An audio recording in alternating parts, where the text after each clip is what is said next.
എന്തെങ്കിലും സാഹചര്യത്തിൽ അപകടത്തിൽപ്പെട്ട് കക്കയും മുരക്കുഴി വെള്ളച്ചാട്ടത്തിലേക്ക് വീണു പോയ ആൾ പോയി, കൂടെ കാണാൻ വന്ന ആൾ തിരിച്ചു വെക്കുള്ള കേരളത്തിലെ ഏക തെരച്ചിലില്ലാത്ത ടൂറിസ്റ്റ് പ്ലേസ് എന്നാണ് ഇത് അറിയപ്പെടുന്നത്.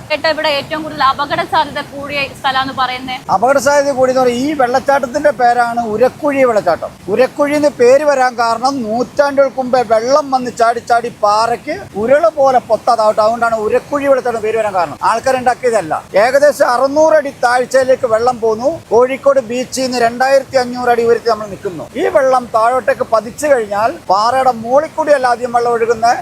ഇപ്പം നമ്മൾ പറഞ്ഞ ഉരുള് പോലെ പാട പൊത്തിക്കൂടിയെല്ലാം പോയിട്ട് പല ഭാഗത്താണ് പൊന്തുന്നത്. അതിന് ഉദാഹരണം മാത്രമാണ് ആ താഴ്ഭാഗത്ത് കൊണ്ട് അടുത്തുനിന്ന് വലത്തോട്ടെല്ലാം പതവ വരുന്നുണ്ടോ.